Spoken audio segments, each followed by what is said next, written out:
Selamat pagi. Apa kabar? Dahsyat. Yes, yes, yes. Oke, silakan duduk teman-teman. Oke, pertama-tama thank you buat Tuhan Yang Maha Esa. Joy hari ini diizinkan tampil ke teman-teman. Thank you buat Ko Acong dan Ko Erison. Tepuk tangan dong buat founder teman-teman. Gila, luar biasa ya. Mereka tuh panutan loh teman-teman, serius. Kurang keren apa lagi gitu ya. Oke, ini bisa ada ya, oke. Teman-teman, disclaimer selalu di awal APBN nanti ambil positif, buang negatif. Yang nggak sesuai dengan leader teman-teman mohon balik ke leadernya masing-masing. Boleh? Oke. Yang agent boleh angkat tangan? Wah, serius nih ya? Tinggi dong, yang tinggi dong.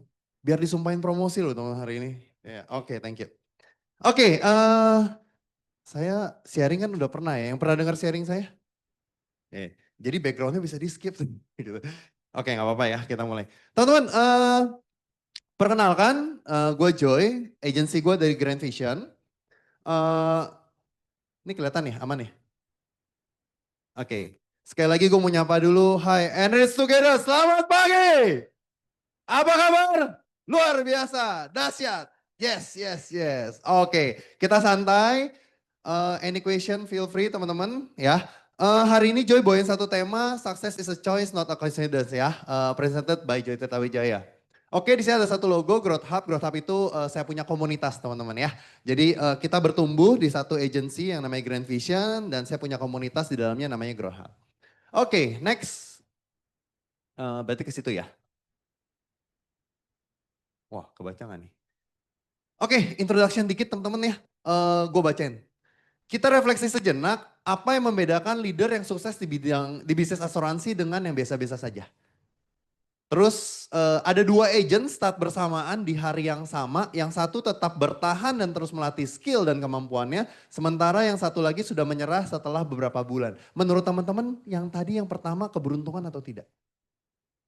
Dia bertahan, dia ngelatih skill dan dia stay di bisnis ini. Bukan ya. Terus kalau gitu poinnya apa? Poinnya ini loh teman-teman. Next. Oke. I know what to do but I don't do what I know. Poin ini gue sampaikan di awal, percuma lu dengar semua speaker dari A sampai Z, setelah pulang teman-teman hilang begitu aja dan gak dilakukan. Hari ini gue mau infoin ke teman-teman, percuma lu tahu tapi kalau kita gak lakukan apa-apa ya. Gue ulang sekali lagi, I know what to do but I don't do what I know. Oke, masuk, next. Nah, kenalin diri sekali lagi teman-teman. Gue join di Prudential tahun 2018. Ini istri saya. Posisi sekarang senior agency builder.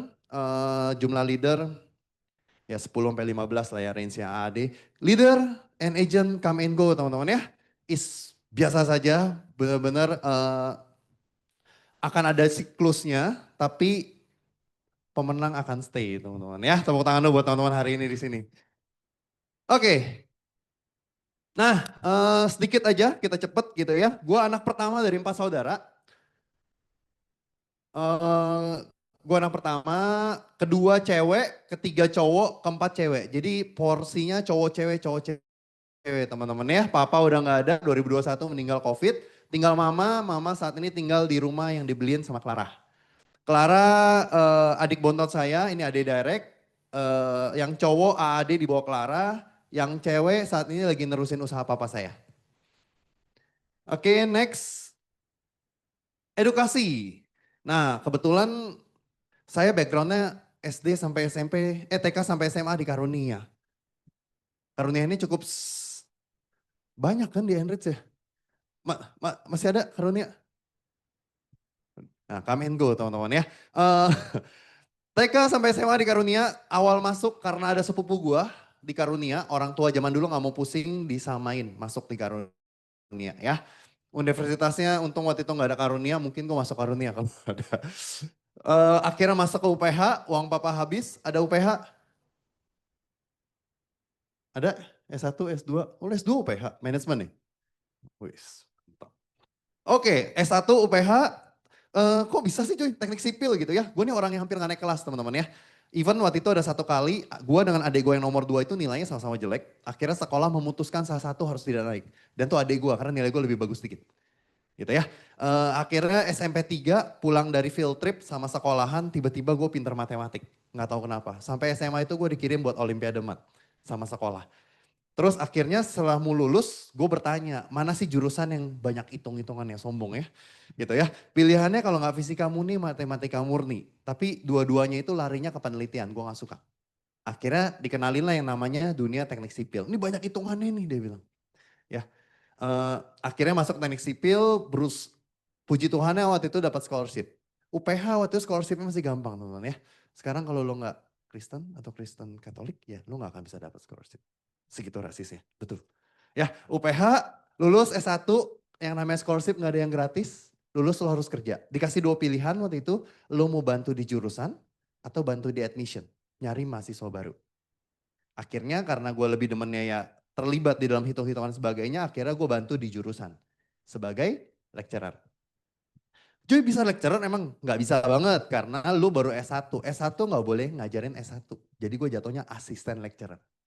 Ya, di tengah-tengah lagi ngajar S1 itu gue kerja dari jam 7 pagi sampai jam 5 sore. Datang teman-teman S1 yang lulus bareng. Cuy kita ambil kuliah S2, kuliah malam. Kebetulan di Universitas Tarumanagara ada kuliah malam. Kenapa nggak ngambil UPH aja? UPH nggak ada pendalaman struktur. Adanya manajemen. Manajemen construction jatuhnya. Gua nggak demen. Jatuhnya akhirnya kita ngambil ke Untar. Kuliah malam teman-teman ya. Dari setengah 7 sampai jam 10 malam tiap hari. Tapi dia enak sistemnya masih cau. Waktu itu gue 4 cau lulus. 4 cau lulus. Skripsi, tesis semuanya dibayarin sama UPH. Free. Ya, gue tinggal ngajuin proposal, finalnya nanti gue harus undang dosen-dosen presentate di depan mereka. Selesai. Masuk S2, teknik sipil lagi, waktu itu lulus dengan magna cum laude dan dapat lulusan terbaik gitu ya. Oke, tanggung amat tepuk tangannya dong. Oke, dapat lulusan terbaik ini juga, nah selesai S1, S2, ini kan dunia sipil semua ya, akhirnya tanggung jawab gue selesai, ke UPH, beres ya S1, S2, skripsi, tesis, mau gue udah beresin laporannya, gue mau kerja ke bidang gue. Scholarship-nya udah beres, waktu itu sebenarnya kontraknya itu adalah 1,5 tahun. Gue kuliah di sini waktu itu 1 tahun 4 bulan, jadi overall clear.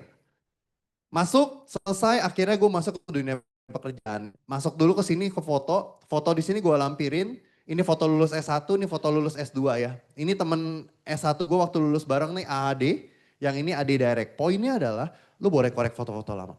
Foto-foto lama itu bisa nostalgia cepet banget teman-teman itu dan bisa jadi partner bisnis teman-teman di bisnis ini. For sure. Gue sudah buktikan itu mungkin 3 sampai 4 partner bisnis gue.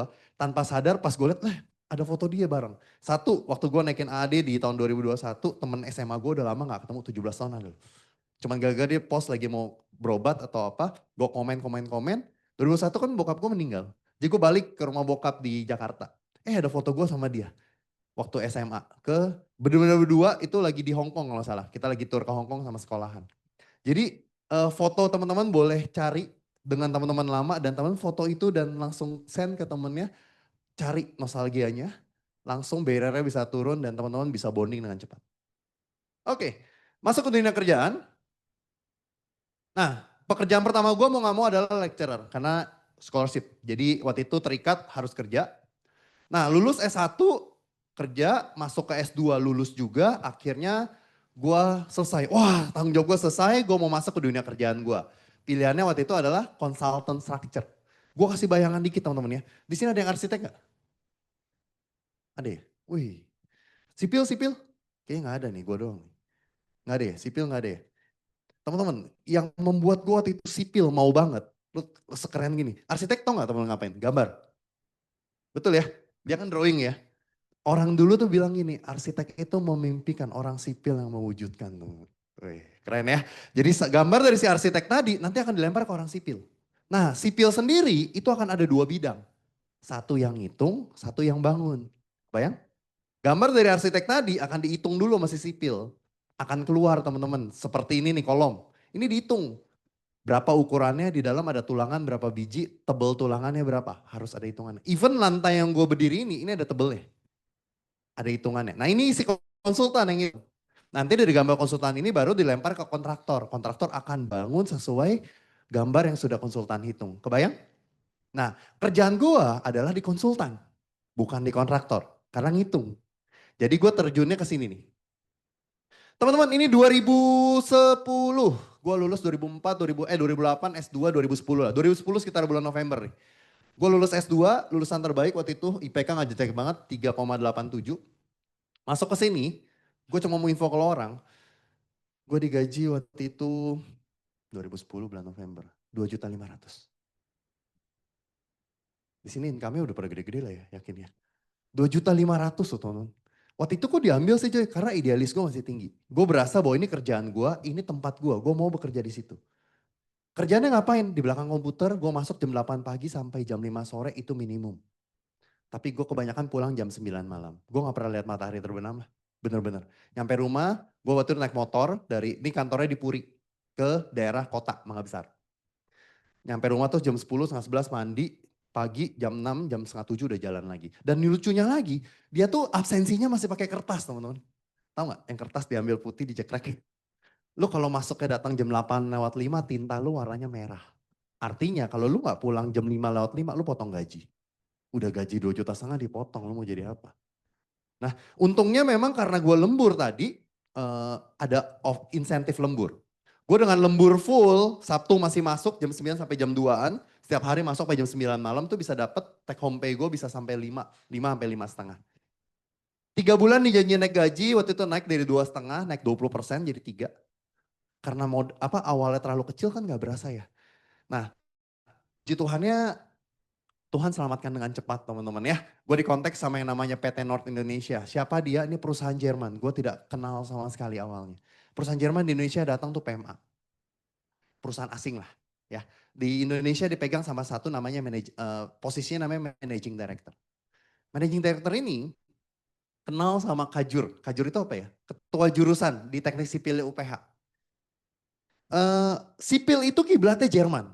Jerman itu paling maju untuk dunia sipil. Jadi Indonesia belum kenal beton udah pakai. Di Indonesia baru memulai common. Nah, kajurnya sipil UPH sama bosnya si North ini dulu satu college teman-teman di Jerman. Sama-sama orang Medan. Jadi gue kenal pertama kali North ini itu jadi guru. Gue disuruh ngajarin salesnya ilmu fisika. Ibu-ibu. Nah ini nih ibu-ibu ini. Cilia, Cilili itu gue ngajarin ke sana datang. Nggak ngerti mereka. Purely sales. Tapi basicnya jadi gue suruh ngajarin itu. Itu sekitar 2007-2008. Jadi kenal kembali sama Not di konteks sama si Ko Johan namanya. Ko Johan waktu itu gue lagi kerja kan di sini. Joy apa kabar? Oh ya kok baik. Joy gue ada lowongan dia bilang. Lu mau coba gak? Jadi apa kok emangnya? Sales engineer. Nah itu kata yang bagi gue dulu asing. Karena gue S1 structure, S2 structure, kerjanya di belakang komputer teman-teman. Itu dari jam 8 pagi sampai jam 9 malam cuma ngutak-ngutik komputer. Ntar jam 3 pesan gorengan, datang makan, duduk. Jam 12 itu bisa senyap, tidur semua teman habis makan siang. Ya itu seperti itu. Jadi datang ketika mendengar kata-kata sales engineer tuh takut. Takut tapi yang namanya kesempatan lu harus offering, lu tanya dong. Minimal lu tahu benefitnya dapat apa aja, betul gak sih? Gue nanya, oh ke gitu dapatnya apa aja kok gitu ya. Dia bilang waktu itu gaji gue dikasih 15 juta, mobil, asuransi, laptop, handphone, pulsa, bayang gak? Bayang ya, itu yang namanya idealis gue mulai diinjak-injak. Ternyata di luar sana banyak orang yang menghargai lo lebih. Salah satunya adalah Prudential. Berarti waktu itu langsung pindah gak? Enggak, gue nanya bini gue dulu, calon bini gitu ya, pacar. Terus tapi gak pakai lama sih tuh. Bener-bener waktu itu langsung memutuskan, coba. Coba gitu ya. Akhirnya gue di kantor yang PT Gistama ini gak lama, hanya 6 bulan. Di bulan keempat gue ditelepon sama Not, gue minta 1 month notice, akhirnya 2 bulan berjalan. Akhirnya gue gabung di PT Not Indonesia ini bulan Maret 2011. Bulan Maret 2011, bener. Saya akan merit di Februari 2012. Tadi ada yang lihat sandipan saya, ada kata-kata rejoin kembali. Nah, jadi waktu saya masuk di North ini, kan beda bidang. Gue sipil teman-teman, ini mekatronik, gak ada nyambung. Jadi ketika datang ke kantor, gue tuh dikasih cuma 1 buku tebel. Bukunya 3 bahasa, Inggris, Jerman, Prancis. Gue belajar dari buku, kebetulan sama-sama teknik. Belajarnya cepat, betul ya? Karena belajarnya cepat, tapi kan gue ada waktu kosong. Nah waktu kosong itu bokap waktu itu info ke gue gini, cuy papi pernah ngambil lu polis. Lu kontak lah. Coba pelajarin polis keluarga. Tuh poinnya 2011. Bulan Maret, April, Prudential biasanya ngapain teman? Jalan-jalan. Jadi waktu gua telepon, leadernya nggak angkat. Semingguan, telepon lagi, baru diangkat. Sorry, gue baru pulang jalan-jalan. Enak banget lu kok jalan-jalan dan sebagainya. Akhirnya gue join teman-teman waktu 2011 itu. Ya, shortcut story intinya waktu itu coba, bukan nggak coba. Ada nasabah luar, ada satu orang karena gue mau merit waktu itu tim musik. Jadi gue pakai musik dia ambil asuransi sama gue gitu ya. Hanya satu, sisanya keluarga. Coba jalan, tapi karena 2012 mau merit, akhirnya gue memutuskan full time-nya waktu itu di PT North Indonesia. Berjalan, akhirnya 2017 gue kenal kembali dengan bisnis Prudential. Siapa? Ini next. Ini leader gue, Ci Eli dan Ko Soeharko. Siapa dia? Dia orang yang gue gak kenal sama sekali, purely. Nol. Terus ketemunya di mana? Di North, posisi gue awal masuk sales engineer teman-teman ya. Naik sampai gue satu level di bawah bos. Namanya Business Development Manager. Loh kenapa gak jadi managing director aja Joy? Gak bisa, lu harus bisa Germany speaking. Kalau gak bisa Germany speaking lupakan. Dan itu juga bos gue harus gak ada. Kalau gak ada baru lu mungkin bisa berbutan. Tapi lu bisa Germany speaking dulu. Kalau gak bisa ya sudah lupakan gitu ya. Karena posisinya sudah satu level di bawah bos tadi. Kalau lagi job fair, kebayang gak? Job fair, gantian jaga booth gue sama bos gue teman-teman. Nah waktu itu lagi ada job fair di UPH. Gue kenal masih UPH karena gue waktu itu masih sempet part time lah. Ngajar bentar jadi dosen untuk buka network juga. Ngajar, Ci lagi keliling teman-teman sebagai headhunter di dalam job fair tersebut. Kenalannya di situ, itu 2016. Setahun gue gak kontek-kontekan, dia ada chat gue sih, tapi gue gak balas. 2017 bulan November, dia chat lagi bilangnya gini, Joy Cici ada peluang bisnis. Yuk ketemuan, ketemuannya di Green Lake, di situ ada satu toko bakmi enak banget, dia bilang yuk janjian di sana. Akhirnya janjian, parkir, pesan bakmi, duduk, tanya dong, Ci bisnis apa? Kartu kesehatan dia bilang, satu kartu cuannya cepetil. Lu jualan 10 kartu CM. 2017 itu masih ada PPH. Bukan PPH ya, PPH bener, PPH-nya tapi belum plus. Yang masih ada PPH 4 juta, PPH 8 juta, itu kalau closing usia 50-an tuh cepetil aja PPH. Gitu ya. Cuma pertanyaan gue langsung, hah apaan Ci?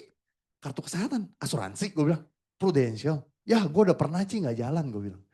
Teman-teman kebayang gak awkwardnya? Dari sisi agent, dari sisi gue, wah Prudential lagi nih gitu ya.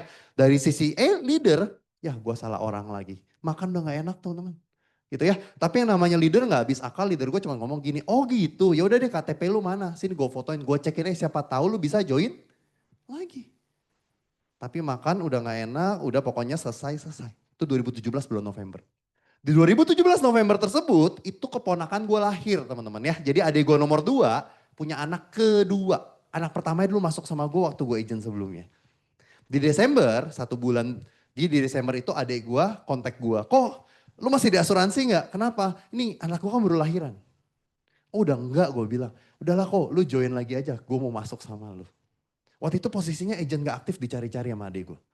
Ya, tapi itu momentum yang membuat gue akhirnya kenal kembali dengan bisnis ini. Tepuk tangan dulu loh teman-teman Prudential ya. Gue tanpa sadar dipanggil kembali ke Prudential.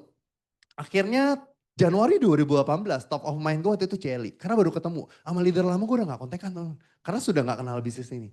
Tapi baru kenal kan baru ketemu sama dia November. Desember adek gue kontak. Januari gue kontak dia lagi. Ci udah dicekin belum? Akhirnya cek punya cek dan sebagainya. Dulu ribet teman-teman harus fast start. 3 hari training, wah ribet banget sih gue bilang. Akhirnya tiba-tiba ada fast start deket rumah gue di Gading Serpong.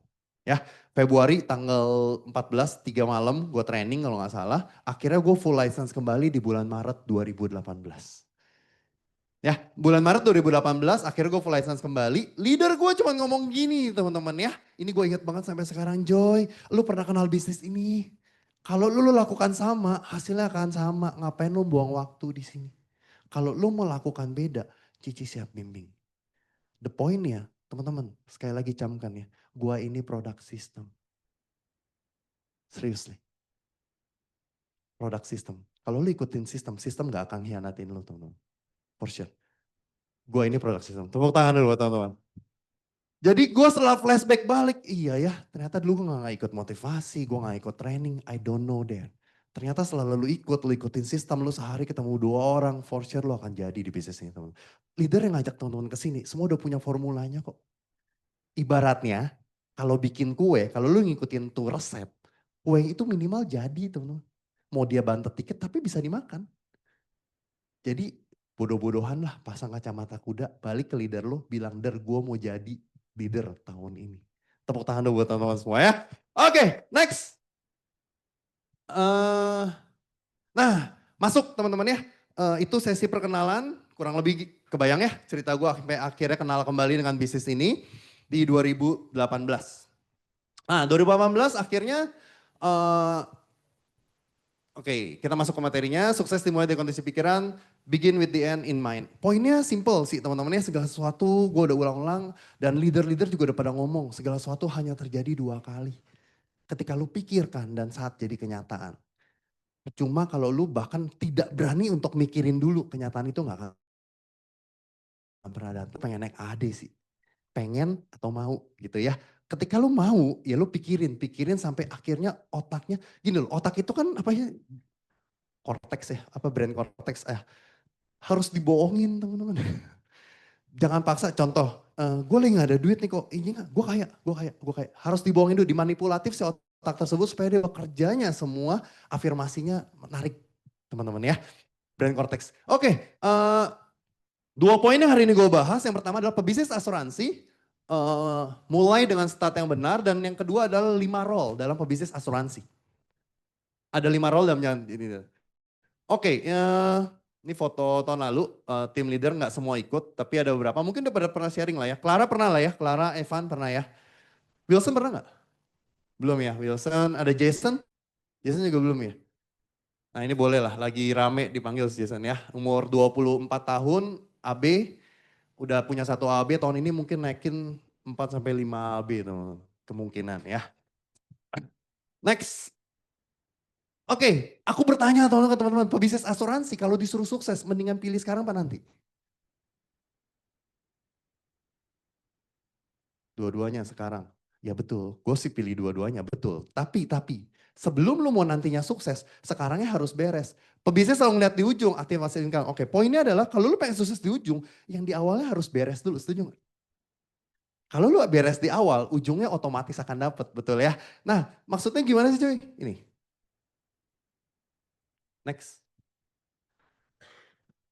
Kebetulan gue teknik sipil teman-teman ya. Jadi bukannya mau pamer urusan pondasi, tapi karena gue teknik sipil ya boleh lah ya pakai foto pondasi. Pondasi ini pilih ini salah satu narafnya adalah pondasi paling awal ketika bangunan tinggi mau dibangun.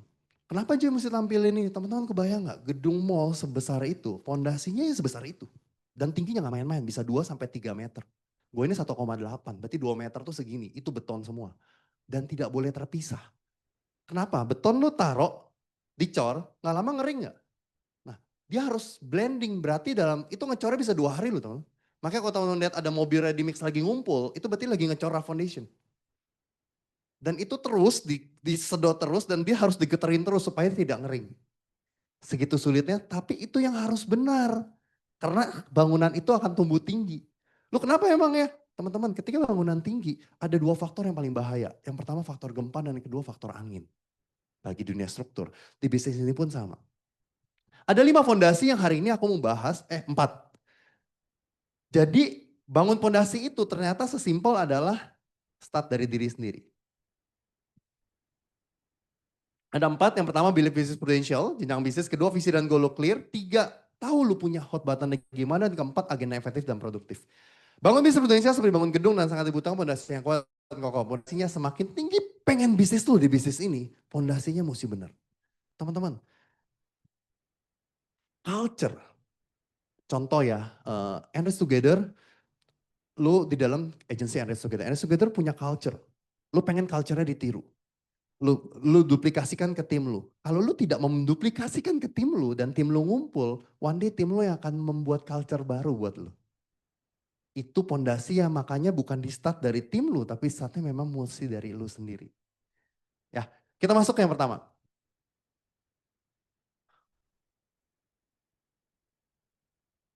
Oke, believe business potential. Wah, Maksud lo apa sih cuy? Gini loh teman-teman. Menyadari ini bisnis bukan penghasilan tambah-tambahan. Income 10 juta, 10 sampai 50 juta per bulan itu banyak di luar sana. Maksud lo apa? Kalau lo berharap 10 sampai 50 juta di sini, di luar sana lebih gampang. Prudential itu lebih besar dari ini teman-teman. Di sana 10 sampai 50 juta lo mau kerja bagus, mau kerja jelek, lo duduk manis akhir bulan lo terima kok duitnya. Harus ada waktu dan tenaga untuk bangun bisnis. Gue kasih poin kayak gini. Agent, angkat tangan agent. Oke, kok kalau agent mau naik menjadi seorang AAB, omsetnya berapa kok? 300. Oke, gue ambil lama dulu ya 400, sekarang memang lagi dicoret jadi 300, betul ya? Sekarang dari AAB mau menjadi AB, omsetnya berapa? Dulu berapa dulu? 1,2 M, sekarang dicoret jadi, oke. Lalu kita, ini kan naik jadi AB, lalu ketika sudah AB teman-teman bisa nikmatin yang namanya apa? Royalty, betul ya? Royalty berapa kedalaman teman-teman? 6 kedalaman, satu kedalamannya berapa persen? Dari omset, kurang lebih aja.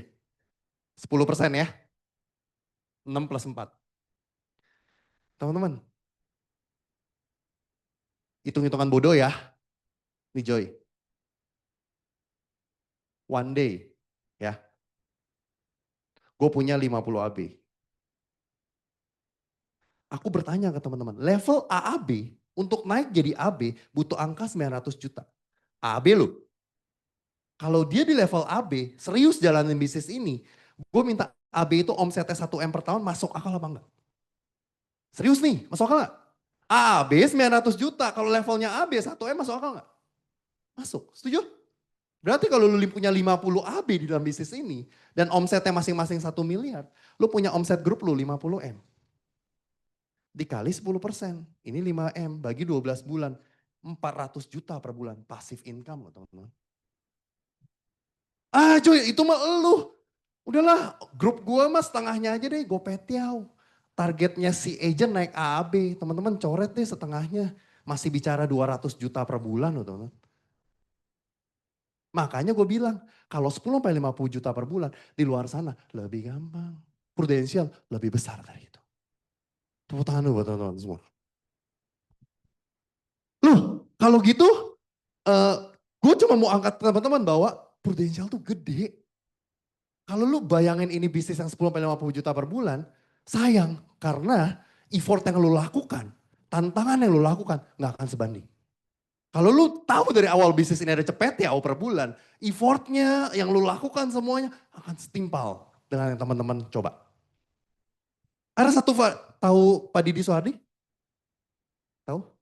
Pak Didi Soehardi itu kan berarti orang dalam manajemen ya. Pak Rusli di bawahnya. Ini satu slide, next. Gue dapat slide ini, teman-teman. Ini data 2019. Yang keluarin Pak Didi. Berarti datanya valid, ngerti gak? Bukan gue yang keluarin. Menurut dia aja 2019 ada 1.500 tenaga pemasar yang income-nya lebih dari 100 juta per bulan. Lu kebayang gak sih? Lu datang ke satu perusahaan yang income-nya CPTO per bulan. Hitungan jari gak sih? Even sekelas BCA loh. Lu datang ke semua cabang BCA, kepala cabangnya itu income-nya let's say ya mungkin 30-an. Manajernya. Yang income-nya CPTO per bulan teman harus ke BCA pusat. Dan itu direktur utama mungkin ya 5 sampai 10 orang lah. Ini ribuan orang. Masa lu orang gak mau jadi salah satunya? Ayo tepuk tangan buat teman-teman semua. Gue yakin yang di sini, event kita, event teman-teman semua di sini, more than that. 100-200 juta per bulan, itu possible. Belief yang mau bangun kalau orang bahwa pondasi pertamanya, lu harus tahu bisnis ini tuh besar. Besar. Kalau lu dari awal sudah tahu bisnis ini besar, effort lu, tantangan yang lu lakukan semuanya berasa gampang teman-teman. Berasa, oh ya, gede. Jadi semua tantangan, semua challenge, agent nolak lah, nasabah nolak, biasa teman-teman. Ya, oke, next. Itu yang pertama ya. Yang pertama adalah lu tahu bahwa bisnis ini besar banget. Yang kedua setelah lu tahu bisnis ini besar, lu harus tahu visi dan goal lu. Kenapa gue ulang-ulang ini berkali-kali? Lu kebayang gak kalau lu ikut satu tour leader, ditanya, atau tour leader lu lagi jalan-jalan nih ke Beijing gitu ya, udah gak tahu bahasanya, lu bingung. Terus leadernya cuma begini, tour leader, udah pokoknya gue taruh di sini 3 jam lu muter-muter aja. Kalau orang demen belanja mungkin enak gitu ya, tapi kalau yang datang memang buat jalan-jalan, bingung. Beda kalau tuh leadernya datang, oke kita ke sini ngeliat A, datang ke sini ngeliat B, dia tahu mau kemana. Poinnya adalah ketika lu tahu bisnis ini besar, visi lu apa di sini? Goal lu mau kemana? Gak ada orang lain yang tahu goal mana yang penting atau cocok buat lu, kecuali diri lu sendiri. Anda sendirilah yang bertanggung jawab secara pribadi atas hidup Anda dengan yang Anda lakukan. Orang luar sana gak akan peduli teman-teman dengan apa yang Anda lakukan, kecuali leader Anda. Gue seneng banget, paling seneng di bisnis ini adalah tidak ada yang namanya gontok-gontokan. Makin tim lu sukses, makin lu happy gak? Itu yang terjadi. Di bisnis konvensional sana, ada orang datang kucuk-kucuk ke lu nanya resep bisnis. Yang ada adalah dibohongin. Karena dia gak mau lu jadi kompetitor buat dia. Kebalikan di bisnis ini, teman-teman semua tidak ada di pohon saya. Saya sharing dengan tulus buat teman-teman semua. Buat kita sama-sama sukses di bisnis ini teman-teman. Tepuk tangan untuk saya buat teman-teman. Itu uniknya bisnis ini teman-teman, kita saling berbagi. Nah poin dari goal ini sesimpel adalah, mungkin gue pernah cerita, gue ulang sekali lagi. Pernah denger yang di sini ada satu gambar taksi Bluebird. Gue ulang cerita ini karena menurut gue bagus banget. Ceritanya orang hari itu lagi mumet, lagi pusing, kerjaan gak beres, berantem sama keluarga, berantem sama bos, berantem sama pacar gitu ya. Kok ada keluarga ada pacar ya? Ya udahlah, orang tua, pacar di kantor tinggi kayak gini. Dia turun dari kantor, dia keluar, dia nyetopin taksi teman-teman ya. Dia nyetopin taksi, berhenti, supir taksi berhenti, dia naik. Supir taksi nanyanya apa teman-teman? Mau kemana? Dia bilang gak tahu, gue pusing banget. Udah lu jalan aja, gue punya duit 200.000. Supir taksi jalan? Jalan. Karena ada duitnya. Tapi supir taksi mikir teman-teman. Karena kalau argonya habis, ini orang mau diturunin di mana? Kan gak mungkin di tengah-tengah tol, betul ya? Jadi matanya ngeliatin argo terus, 10.000, 50.000, 100.000, 150, 180, 200.000. Berhentilah itu taksi. Diturunin di mana teman-teman? Hah? Di mall, di sawah. Nah kan? Itu kayak yang bos BRI itu. Iya, di tempat yang sama teman-teman. Kebanyakan seperti itu. Why? Karena supir taksi juga taunya, lu datang dari sini, naik dari sini, udah gue turunin di titik yang sama. Aman lo pasti. Setuju gak? Poinnya adalah kalau lu gak tahu lu mau kemana, lu berasa jalan sih. Jalan gak tadi taksinya? Lu berasa rekrut, lu berasa jualan, omset lu dateng. Mungkin rekrut 4 orang, omset 300 juta. Naik KAB kagak, tapi akhir tahun, lu tau gak? Lu gak kemana-mana tau gak? Di titik yang sama. Poin dari cerita itu, minimal lu tahu, goal gak harus besar, kecil gak apa-apa yang penting nyampe. Setelah lu tahu bisnis ini segitu besarnya, lu mesti tahu setiap goal yang lu buat itu bukan main-main. Setiap goal yang lo harus buat, kejar sampai itu nyampe. Oke? Bedanya apa sih Joy, visi dan goal? Visi itu jangka panjang, goal itu jangka pendek. Boleh nggak bermain dengan visi? Boleh. Visi boleh berubah nggak? Boleh. Visi boleh terus membesar. Goal itu adalah cangkingan untuk menuju visi lo. Gitu ya. Next. Jadi udah dua ya. Satu, lu tahu bisnis ini segitu besarnya. Yang kedua, lu tahu setiap tahun langkahnya mau kemana. Yang ketiga adalah hot button. Bisnis ini gak mudah teman-teman. Setuju ya? Tapi bisnis kan layak untuk diperjuangkan. Jadi lu harus terus bisa ngontrol lu punya emosi. Hot button itu berhubungan dengan yang namanya adalah emosi dan action. Kita manusia. Boleh yang namanya ditolak, baper, boleh teman-teman. Tapi ketika lu bisa mengontrol lu punya hot button, emosi lu terus bisa gerakan, itu akan jadi action lu. Hot button itu bisa bersifat positif atau bersifat negatif dan biasanya berhubungan dengan orang yang lu sayang.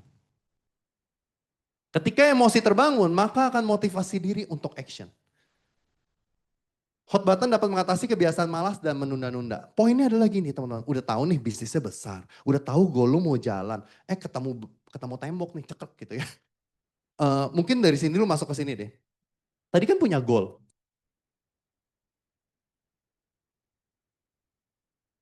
Jadi tadi oke lah Joy, gue udah tahu bisnisnya besar, terus harus ada goal nih tiap tahun, yang penting nyampe. Tapi ada satu namanya Ray Dalio.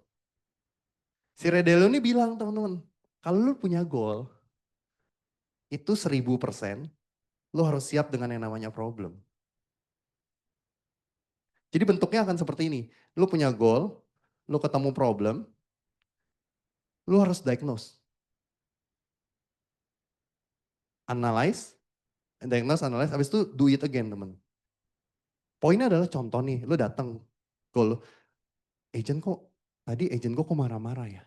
Terus lu diagnose dong, oh ternyata agent kayak gini, cara ngomongnya gak boleh begitu ya. Ketemu nasabah, kok nasabah gue tadi tolak gue ya. Diagnose dong, oh ternyata nasabah kayak begini, lu harus masuknya dari sisi A nih gak boleh B. Itu kan jadi pelajaran lu buat, ketika lu ketemu nasabah yang mirip, lu tahu. Jadi jalan menuju goal lu, itu bukan lurus kayak gini teman, tapi kayak begini nih. Terus akan nge-looping prosesnya akan terus di-looping. Ya, ketika lu udah tahu goal lu tahu, 1000% problem pasti datang. Nah yang penting ini, ketika goal problem itu datang, lu bisa ngontrol punya emosi. Lu jangan bullshit lu ngontrol orang lain punya emosi atau tim lu punya emosi sedangkan lu gak bisa ngontrol lu punya emosi. Lu harus tahu dulu hot button lu gimana. Ketika agent lu gak jalan, lu mau baper-baperan, lu mau duduk di rumah seharian boleh gak? Boleh kok. Kita manusia normal. Tapi lu tahu ketika lu bilang, oh goal gue kesini, contoh ya sesimpel. Gue pengen kuliahin anak gue ke luar negeri. Karena dulu gue gak kesampean. Ditolak, agent gue gak jalan segala. Manis, duduk nonton Dracin dulu bentar, boleh kok. Tapi kepikirannya, gue harus sekolah anak gue keluar negeri. Itu gak pakai lama. Bangun lagi, lihat kontak lagi, mana harus bikin lagi. Aktivitasnya akan jalan, karena emosi gue terbangun. Ya, 3 udah clear ya. 1 masalah belief bahwa bisnis ini besar sekali. Kedua, lu tahu visi dan goal lu mau kemana. Yang ketiga, lu bisa kontrol punya hot button. Lu bisa kontrol lu punya emosi sehingga ketika agent gak jalan, nasabah gak balas, emosi lu terus terbangun. Dan yang keempat adalah agenda yang efektif dan produktif. Ini yang unik, kenapa? Manusia itu aktivitas sehari-hari itu 80% di bawah alam sadar, setuju gak? Jadi lu lakukan nyetir, lu lakukan jalan, itu semuanya udah gak mikir. Gue lagi main pedal, betul ya. Ketika main pedal pakai coach, teng gitu ya, gak kepukul. Servis aja nih, kadang gak kepukul. Kenapa? Karena gue masih mikir. Dia bilang tangan lu diangkat, kaki maju, bola taruh sini. Gue mikir, jadi kadang gak kepukul. Karena masih belum di bawah alam sadar. Tapi kalau lu repeat, lama-lama keprogram di bawah subconscious lu, tiba-tiba jadi enak, betul gak? Nah, poin dari agenda efektif dan produktif ini adalah ketika karena aktivitas lu semuanya di bawah alam sadar 80%, ketika ada datang faktor baru, lu gak nyaman. Contoh, lu mau bangun pagi tiap hari terus lu lari, gak enak. Pasti. Karena 80% aktivitas kita itu semuanya di bawah alam sadar. Terus gimana dong Joy? Harus gimana? Paksa diri. Udah itu dong satu-satunya.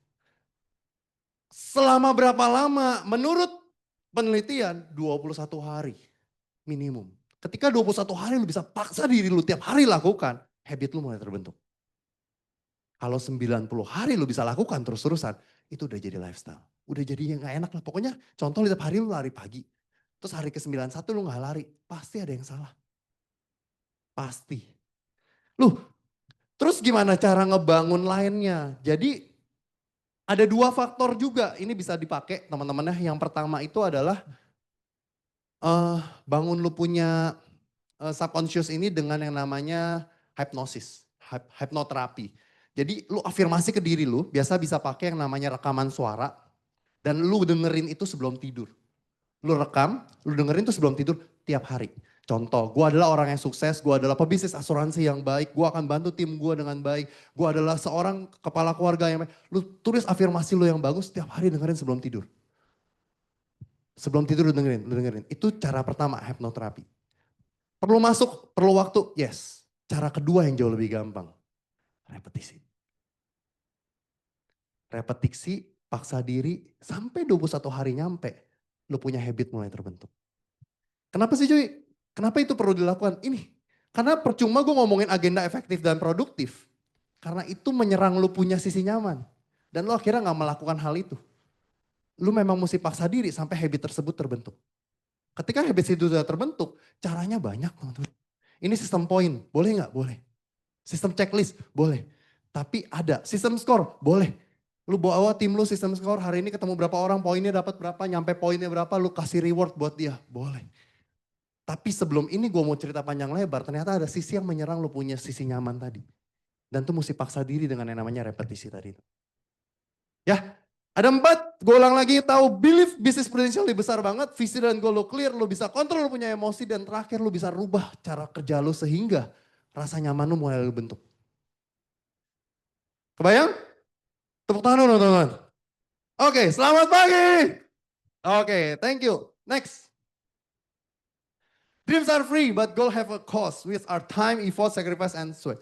Ini ada satu video kan bagus banget yang dia berlari 100 meter 9 detik. Rekor dunia waktu itu 10 detikan gitu ya. Terus semua orang, wah keren, keren, keren. Gila, dia untuk dapat 9 detik itu latihannya hampir 4 tahun. Tuh. Hampir 4 tahun. Orang nggak ngelihat prosesnya tadi, karena proses memang nggak enak. Ya, dan satu video kita nonton dulu. Bisa setel nggak video? Coba.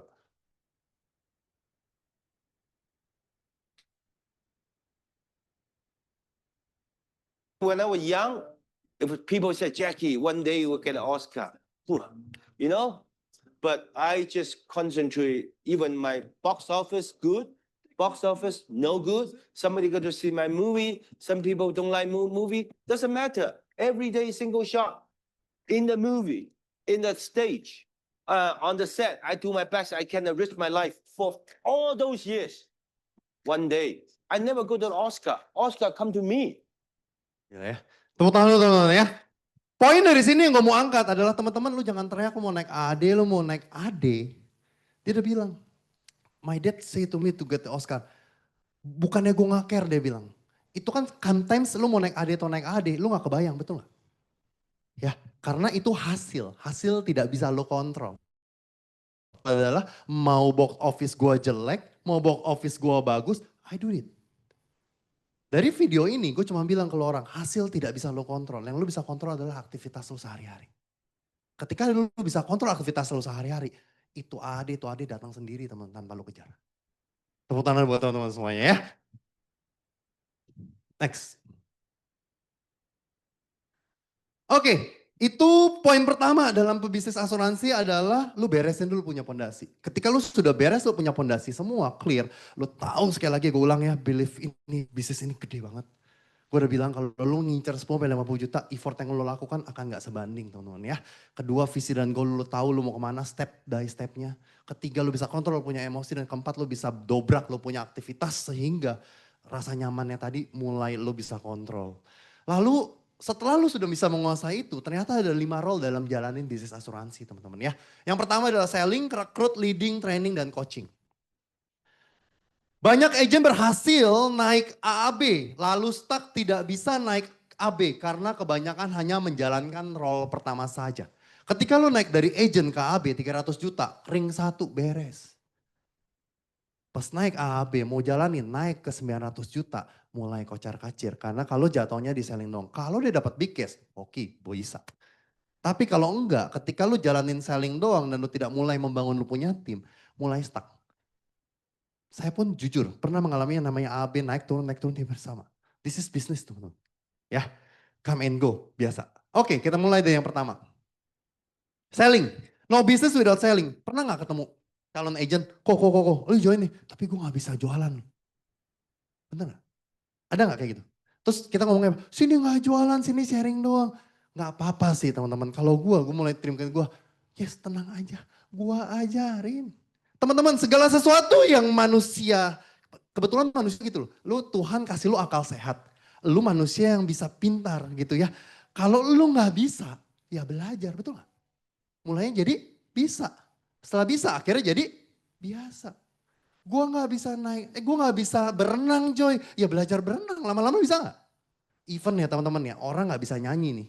Satu lagu, lu suruh ulang tiap hari, lama-lama enak loh. Gue gak bisa main gitar, ya belajar. Same, di selling pun gue mulai latih ke tim gue adalah tenang, gue ajarin. Manusia dari gak bisa akan jadi bisa dan lama-lama mulai jadi biasa. Itu yang gue mulai entertainkan ke dia. Kenapa? Karena lu memang mesti wajib bisa. Gak ada bisnis without selling. Even lu mau jualan pabrik BH pun itu harus dijual teman-teman. Kalau itu gak dijual, terus laku nih tahun ini omset bagus. Memang tahun depan berhenti itu pabrik. Kan gak harus ada yang jual lagi. Kalau enggak omsetnya nggak masuk. Jadi ketika gue bilang di dunia selling, harus bisa. Nggak bisa kok, tenang, kita ajarin.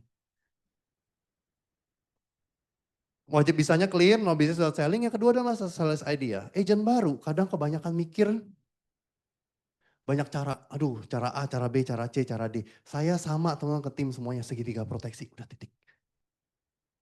Nggak pakai A, nggak pakai B. Ntar udah bisa, udah lama-lama lu mau expand sendiri boleh. Awal segitiga proteksi, udah gak usah ada jalan yang lain. Ulang berkali-kali. Kebayang gak sih teman-teman? Kalau lu pakai satu jurus ulang berkali-kali, mau masuk dari mana teman-teman juga bisa hadang. Kan Bruce Lee bilang, dibandingkan lu belajar 1000 jurus, lu gunain satu kali, mendingan lu gunain satu jurus, lu ulang 1000 kali. Jadi sales idea di sini, lu kuasain satu lah. Jangan kebanyakan ide mau kuasain banyak. Ya, yang ketiga adalah masalah konsistensi. Kunci dalam selling adalah konsistensi. Ada rumus 10:1. Kalau kita berhasil ketemu 10, kemungkinan satu closing. Ada agent datang kucuk-kucuk, kok gue udah coba banyak, kok gue gak closing. Udah berapa banyak? Banyak banget kok, siapa aja. Teman gue satu, cicinya teman gue satu, sama saudaranya satu, 3. Rasionya aja 10:1. Leader-leader semua di sini ngalamin itu, teman-teman. Jadi kalau lu event 10 aja belum ada, lu ngarepin satu closing, ya kan bullshit kasarnya gitu ya. Lu cari dulu 10, 10 nggak closing pun bisa nggak? Bisa, balik, datang. Lu ngomongnya apa? Salahnya di mana? Kita monitoring, kita review, betul nggak? Tapi angka 10:1 itu terus gue ulang-ulang. Supaya ekspektasi dia sejaga dengan dia punya eh, karena gini teman-teman, semua orang kecewa muncul karena ekspektasi terlalu tinggi, betul ya? Ketika lu berekspektasi terlalu tinggi, ketika kenyataannya datang realitanya nggak sesuai ekspektasi lu kecewa. Tapi kalau dari awal lu sudah ulang berkali-kali, 10:1, 10:1. Kalau dia belum 10 orang nggak closing, nyaman dia. Itu yang gue tanamkan supaya dia berasa bahwa, oh iya ya kurang 5, yuk pasti ada. Habisin lah teman-teman jatah gagal lu. Supaya suksesnya tetap datang ke lu gitu ya. Oke, itu role pertama teman-teman ya, selling. Sekali lagi no business without selling. Jadi gue ketemu calon agent kalau dia bilang gak bisa selling, tenang nanti gue ajarin. Bukannya, oh di sini gak selling, sharing. Boleh silakan. Tapi gue tekankan sekali lagi bahwa no business without selling. Memang dia harus bisa kok. Karena dia harus duplikasi ke timnya. Tenang aja, manusia itu diberi akal sehat. Lu gak bisa akan jadi bisa, lama-lama akan jadi biasa. Teman-teman ya. Next, yang kedua. Nah, rekrut yang ideal setelah aku lakukan ini 2025, saya tahun ke-7 di bisnis ini. Menurut saya setahun minimal kurang lebih 30 FLC. Termasuk agent get agent ya. Kayak saya tahun lalu rekrut misal 40-an. Ya direct saya paling 7, sisa agent get agent. Nanti saya cerita gimana ceritanya. Rekrut mengajak dan memberi kesempatan menjadi partner. Ada kriteria dalam rekrut, setuju banget kita cari partner bisnis kok. Bukan teman main gitu ya. Jadi harus ada kriteria. Nah uniknya ada aturan dasar dalam rekrut. Itu ada 2, transformasi dan visi. Poin pertama, transformasi. Lu ketika mau merekrut, kalau ada transformasi di diri lu tadinya nobody, tiba-tiba jadi somebody. Orang akan ketok pintu lu nanya, apa yang lu lakukan? Timothy Ronald tiba-tiba naik. Dari Bitcoin dan sebagainya, orang pengen belajar dari dia. Karena ada perubahan yang dia lakukan, betul gak? Jadi kalau ada transformasi di diri lu, orang teman lama lu akan datang kucuk-kucuk lu, akan nanya, kok lu bisa sih? Gue mau ikut dong sama lu. Joy, gue agent baru di bisnis ini, gue belum ada transformasinya, bisa gak? Bisa. Kalau lu gak punya transformasi, lu harus punya poin kedua, visi. Lu mau ngapain di sini? Lu mau dia dari sini kemana? Ada 2 leader datang satu orang yang sama. Leader yang punya visi atau agent yang dia bilang gini, gue lagi coba bisnis nih, yuk lu bareng sama gue kita coba. No vision. Yang satu lagi, bro, gue yakin lu bisa jadi partner bisnis gue. 5 tahun dari sekarang tim kita anak muda semua dan kita punya financial security dan kita bisa bantu orang luar semua. Teman-teman kebayang gak kalau lu ngajak orang dan orang itu tahu lu mau bawa dia ke titik mana, dia nyaman gak? Dia tahu, oh nih orang mau bawa gue dari titik A ke titik B. Jadi kalau lu belum ada transformasi yang bisa lu tunjukkan ke dia, lu mesti tahu lu di sini mau bawa dia kemana. Sekali lagi, visi boleh berubah, boleh. Visi akan terus membesar teman-teman. Buat dulu visi kecil lu, ajak dia, sebelief-beliefnya lu, baru visi lu terus dibesarin. Setuju? Oke, ada tantangan. Ini yang menjadi challenging. Bicara kapasitas belum besar, belief ke bisnis pro. Poinnya gini, selalu jadi peributan nggak teman-teman? Dalam rekrut, mau bicara namanya adalah quality atau quantity.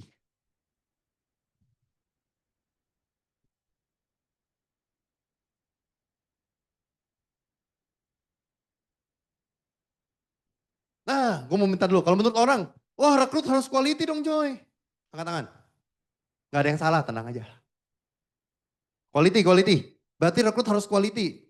Kok takut-takut ya? Oke, gak apa-apa. 2 orang tadi ya. Kalau bicara rekrut harus quantity. Wah ini yang sisanya kemana? 2 orang juga. Oke, sekali lagi teman-teman ya APBN, ambil positif, buang negatif, nggak ada yang salah, dua-duanya bagus. Gua pribadi masih menggunakan yang namanya quantity. Gua kasih reasonnya why. Kalau bicara kualitas, lu orang pengen rekrut orang lebih jelek dari lu apa lebih bagus? Setuju nggak? Poinnya ketika lu rekrut orang lebih bagus dari lu, kapasitas lu udah nyampe belum? Banyak orang lupa. Kok ini orang bagus banget nih, kalau ke rekrut bisa aja. Kalau lu belum selevel dengan dia, belum eye to eye dengan dia, dia akan mandang lu dengan sebelah mata, betul nggak? Kerekrut bisa jadi, jalan ya PR lagi. Itu yang terjadi. Ketika lu pengen bicara quality, lupa. Toto udah 31 Desember lu kagak rekrut. Makanya gue paksa ke tim gue bermain di quantity. Paksa diri lu. Tetap ada aktivitas yang namanya rekrut. Quantity, apa yang gue lakukan? Gue bilang ke, misalkan nih Joy. Joy rekrut si A. Gue cuma bilang berkali-kali, si A ini punya yang namanya natural market. Orang-orang yang seorang gini, orang se-introvert-introvertnya pasti punya teman introvert. Betul gak? Nah, si A ini pasti punya namanya natural market. Gak banyak bisa jadi. Mungkin cuma punya satu, mungkin punya dua. Gue bilang orang ini harus lu samperin dulu. Karena sooner or later orang-orang ini pasti disamperin semua juga sama agent. Kenapa lu yang punya privilege lebih lu gak samperin dulu. Sambil masuk seperti ini, biasa gue kasih kontes lagi teman-teman. 1 sampai 2, 50 ribu, sampai 400 ribu, 5, 200 ribu. Mentok di 5, lu mau 6, 7 semua sama. Jadi kalau di dalam 1 bulan bisa rekrut 5, gue kasih 1 juta loh teman. Ini bicara quantity. Cuy, terus kan lu harus ada seleksi, terus kan ada tim harus sesuai warna lu. Teman-teman, kita leader atau kita yang tahu bisnis ini, agent baru, bisa lu yang namanya pisahin tuh kolam. Ini ada yang namanya kolam ikan hitam, ada ikan hitam mau menuju merah. Even ikan hitam tadi, nggak tahu jadwal kantor ini loh, semua tergantung lo, betul gak sih? Mereka nggak akan tahu loh, Sabtu ada acara, mereka nggak tahu. Lu bisa lihat, oh ini orang mah belum bisa nih, udah pisahin dulu. Ada orang yang udah serius bisa, mulai gue bawa ke kantor. Itu semua kontrolnya ada di gue. Tapi gue paksa diri, paksa ke tim, semua harus mulai rekrut aktivitas.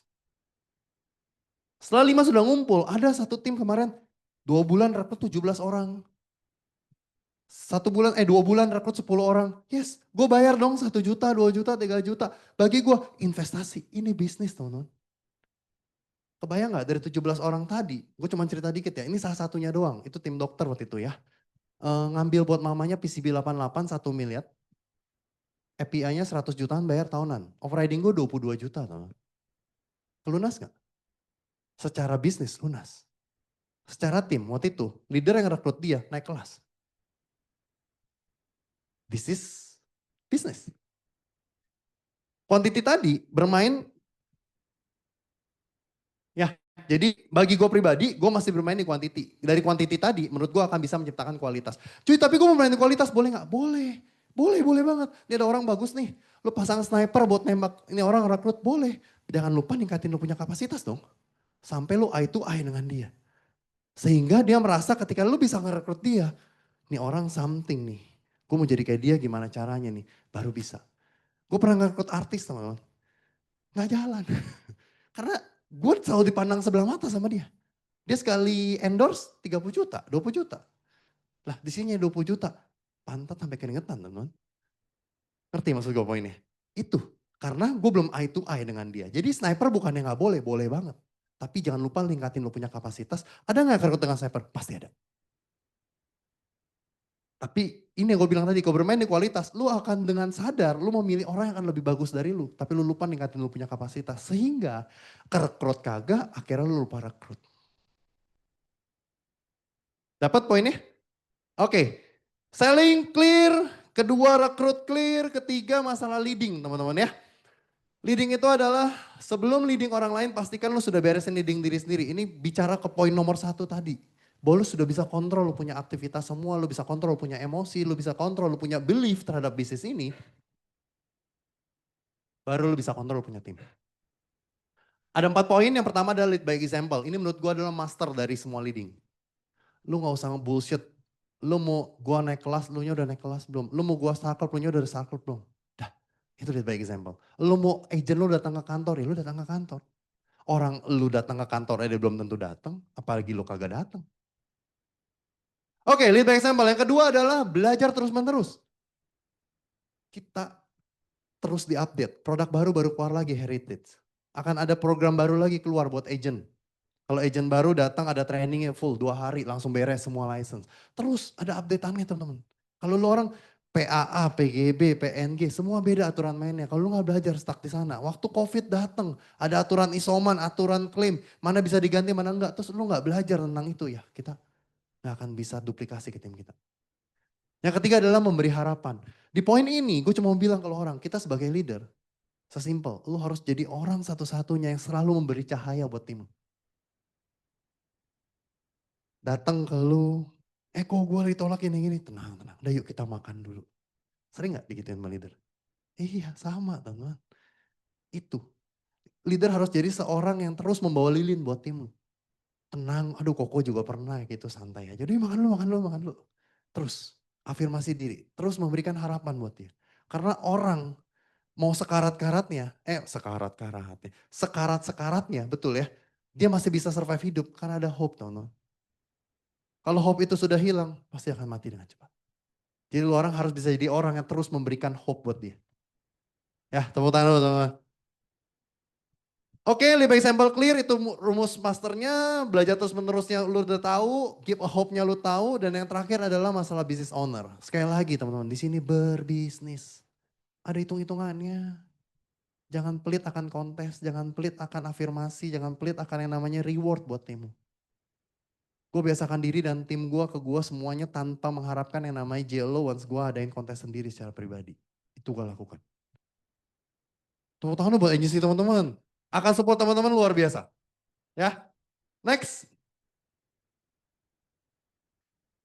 Berarti tadi udah selling, rekrut, leading. 4 training teman-teman ya. Berdasarkan, biasakan ada meeting unit tiap minggu. Leader angkat tangan leader. Leader stay, tangannya stay. Yang ada meeting unit tiap minggu, tangannya stay. Oke, teman-teman. Ini sama, salah satu pola yang gue paksa ke diri gue.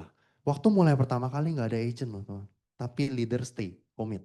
Cuy, gue belum nyetir dengan leader-leader gue. Boleh, asalkan satu pohon aja.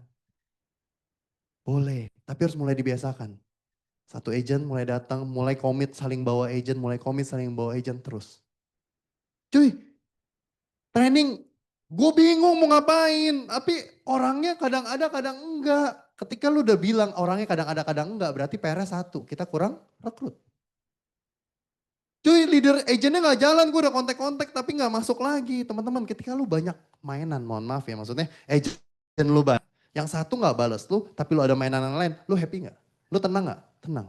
Tapi ketika lu gak punya mainan yang lain, lu udah satu-satu ini doang, tiap hari dia gak bales, dia lama, lu nya kecewa. Nah, meeting unit yang dilakukan, banyak banget materi yang bisa lu bahas. Even teman-teman ya, cuman bahas yang masalahnya produk baru lah, atau misal lu punya tim pebisnis, lu tinggal compare omset di bisnisnya mulai gimana. Bandingin omsetnya dengan sama, nyampenya di kita berapa lama. Tantangannya apa, challengingnya apa, kerugiannya apa. Itu pun bisa. Develop goal bulanan, new product, lu bisa kasih caranya, masuknya dari mana, ngomongnya apa yang menurut dia strategis. Bulan depan di review lagi. Itu juga bisa teman. Sadiri mulai lakukan. Kalau lu bilang gak ada agent, gak ada apa. Lu leader sama leader sepohon, ketemu aja. Komit misalkan setiap Selasa malam atau setiap Senin malam. Mau cuma mulai dari berdua nggak apa-apa teman. Start it. Mulai bawa. Cuy, lu ada training terus nggak? Kalau contoh. Agentnya lagi ribet banget nih. Gue bisa rubah di minggu itu, tapi leader komit semua ya. Jadi acara aktivitas. Badminton day. Mini soccer day. Paddle day. Boleh nggak? Boleh. Tujuannya bawa orang baru. Kenalin komunitas. Itu yang gue lakukan. Tapi di hari yang sama yang biasa gue pakai untuk ngumpul, boleh kok. Karena kan ketika agent barunya misalkan siklusnya sudah muter, agentnya belum ada baru, lu ada yang satu event atau dikonsistenin 2-3 kali untuk dia bawa orang. Supaya itu mulai merasa ada satu komunitas yang asik buat dia dan teman-teman mulai kenalin ke bisnis ini. Terakhir, coaching. Bicara bisnis ujungnya adalah kedewasaan. Tua adalah kodrat, dewasa adalah pilihan. Ada nggak umur 40 tapi nggak dewasa? Ada teman-teman. Poin di bisnis ini adalah ketika lu gerutu terus, lu datang ke leader, lu ngomel-ngomel terus, ya lu nggak dewasa. Sedangkan di sini butuh kedewasaan. Sekali lagi, tua adalah kodrat, dewasa adalah pilihan. Gue cuma bilang di sini, sebelum gue masuk coaching adalah, dewasanya tuh pilihan lu orang dulu. Lu mau umur 45, lu gak dewasa juga bisa teman. Sekali lagi ya, ini bisnis. Perlu bisnis lu sendiri, bukan bisnis leader lu teman-teman. Gedein bisnis lu. Leader lu di sini akan advice lu, akan kasih lu yang terbaik. Tapi sekali lagi, bisnis ini adalah bisnis lu. Bukan bisnis leader lu. Ya, tepuk tangan dulu buat teman-teman semua ya. Oke, poin dari think first. Dengarkan problem dan keluhan tim terlebih dahulu sebelum memberikan solusi. Kebanyakan ketika tim lu datang, lu langsung loncat ke, oh gua tahu begini aja gini-gini. Sometimes ini orang cuma pengen curhat ke lu teman-teman. Dia cerita dulu, dengerin dulu aja. Ya seperti lu lagi dengerin nasabah. Ya sama. Cuma masalahnya kita kan experience di sini, sometimes kita pengen udahlah langsung kasih solusi. Padahal listening first ya. Yang kedua masalah coaching itu bicara empathy dan support. Kita di sini partner bisnis tapi bangun hubungan yang lebih dari sekedar bisnis. Juga as a family. Poinnya gini, ini contoh ya, ada satu AAD gua ngerekrut satu. Jadi si A ngerekrut si B. Si B ada rekrutan si C. Si C waktu itu habis ngumpul meeting direct unit. Si C pulang bareng sama gua, tinggal di daerah Bintaro. Gue di daerah Gading Serpong kan. Pulang ngobrol-ngobrol, ceritalah mamanya. Dia baru pindah dari daerah Kemang ke Bintaro. Terus dia bilang, mama gue difotoin. Mama gue itu di mana kan rumah? Dia dua saudara, adiknya autis, dia harus jadi tulang punggung, papanya udah gak ada. Jadi mamanya baru pindah, dia fotoin mamanya ada di rumah tetangga. Baru loh di situ 2 bulan atau 3 bulan. Gila, mama lu di rumah tetangga cepet banget belajar, deketnya. Iya, gue langsung minta atur waktu ketemuan untuk ngobrol. Makan malam, gue ajak lah 1, 2, 3-nya sama mamanya duduk bareng. Bukan as a partner bisnis, di situ gue minta support dari dia, arahnya gue mau bawa dia, itu yang gue lakukan. Bangun hubungan as a family bukan as a business doang. Karena gue merasa mamanya bisa jadi jembatan dia di bawah, di dalam komplek juga untuk terus edukasi dia dan terus empati dia. Kebayang? Itu yang gue lakukan untuk menarik empati dan support. Yang terakhir masalah challenge dan accountability. Mengarahkan tim kita keluar dari zona nyaman dan bertanggung jawab akan goal mereka. Ini juga poin teman. Coaching itu bertujuan adalah teman-teman terus. Ini udah bulan Agustus ya? Iya, September. Berapa bulan lagi? September, Oktober, 4 bulan. Gak berasa ya, cepet banget, gila. 4 bulan lagi teman-teman ya, berarti udah mulai harus ada langkah-langkah yang teman-teman konkretkan untuk di Desember 2025. Kan gak lucu ya, 1 Januari 2026 bangun tidur, ya gue gagal lagi tahun ini. Atau 1 Januari 2026, yes tahun ini gue berhasil, goal gue nyampe semua. Thank you my leader. Thank you my God. Itu perlu yang namanya lu punya challenge, lu punya accountability. Pastikan goal yang mereka buat. Teman-teman harus keluar dari zona nyaman mereka dan itu nyampe. Ada 5, selling, recruit, leading, training, coaching. Oke udah pintar semua ya, next. Konklusinya adalah punya belief yang kuat tentang masa depan bisnis ini sehingga nggak mudah mengeluh. Apalagi terhadap agent dan leader yang bukan directnya. Jangan curhat ke leader orang. Hati-hati, kejamret nanti. Ya. Yang kedua, setiap minggu usahakan ada produksi baik pribadi atau unit menandakan bisnis Anda berjalan. Kelima, role yang ada nggak bisa didelegasikan. Memang kita harus bisa menguasai semua role yang ada. Sekali lagi ya, kita manusia, kalau lu bilang lu nggak bisa ya belajar. Lama-lama akan jadi bisa dan mulai jadi biasa. Yang terakhir sekali lagi, sukses ada pilihan bukan kebetulan, paksa diri. Brian Tracy punya satu golden rule. Dia bilang gini, nggak ada orang yang bisa menghalangi lu untuk sukses. Ketika lu melakukan apa yang orang sukses itu lakukan. Bodoh-bodohan, copy cara leader lu. Goblok-goblokan, apa gue harus ngapain. Telepon tiap hari leader lu, gangguin. Dia happy kok, yakin gue. Gangguin, tiap hari telepon. Ya kalau udah AB beda cerita, ya seminggu sekali lah ngobrolnya gitu ya. Karena kan leader teman-teman harus punya direct unit baru yang harus di-maintain. Gue selalu bilang kok, waktu agent gue naik AAB, gue cuma bilang nih, jadi agent naik AB, sudah AB ya posisinya. Dia bilang ya ada waktu nggak? Ada, gue bilang. Kalau lu nyari gue pasti ada waktu buat lu. Tapi kalau lu nggak nyari gue pasti sibuk dengan direct unit gue yang baru. Itu kedewasaan mulai dibangun teman-teman. Apalagi sudah AB, sama. Ketika lu cari gue pasti ada waktu buat lu. Tapi kalau nggak, gue pasti sibuk dengan direct unit gue yang baru. Gue harus fokus gimana direct unit gue yang baru tahun ini, gimana harus berkembang lagi, gimana harus nambah direct unit lagi. Oke, satu video terakhir kayaknya ya. Oh oke, berdoa dulu teman-teman ya. Gue selalu bungkus dengan yang namanya berdoa, gue cukup believe bahwa selalu ada kuasa di atas. Kita boleh berencana tapi yang di atas bisa punya rencana lain. Gue ada satu tim waktu itu mau rekrut orang Bangka. Rekrut, mau jalan ke Bangka, ini juga ada orang baru Tanjung Balai. Lagi mau ikut program ProVenture gitu ya. Udah lagi ngelis gitu ya, yang di Bangka dulu gue cerita. Ngelis, tentang nama dikeluarin semua. Wah API 300 juta teman. Heavy ya. Jalan seminggu gue ke Bangka. Pulang, menurut teman berapa API yang gue bawa? 0, swear.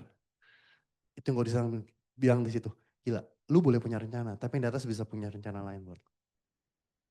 Nggak lama memang agentnya something problem segala, akhirnya ada masalah. Ya itu rencana Tuhan. Gue yakin banget. Berserah dan lakukan yang terbaik. Do your best and God will do the rest. Di poin ini, gue selalu bilang teman-teman. Banyak orang komplain di sini nih. Tuhan ayo dong bantu gue dan sebagainya. Tapi teman-teman lupa lakukan porsi ini ya di awal. Lu udah kasih yang terbaik versi lu belum? Apa yang sudah lo lakukan? Lu cuma bangun tidur, bersyukur hari ini, terus hari ini Tuhan pengen dong nasabah datang sendiri gitu ya. Kan enggak ya saya teman-teman, apa aktivitas teman-teman lakukan hari ini? Ada ketemu orang nggak? Ada kenalin nggak produk baru? Ada tim nggak yang lu coba ajak ke bisnisnya? Ada nggak partner bisnis yang lu mulai coaching lagi, lu mulai dedikasi lagi ke dia untuk dia kenal bisnis ini lebih dalam lagi? Sekali lagi ya teman-teman, lakukan yang terbaik dulu baru lu minta ke Tuhan untuk lakukan sisanya. Ya, ada satu video kita nonton bareng.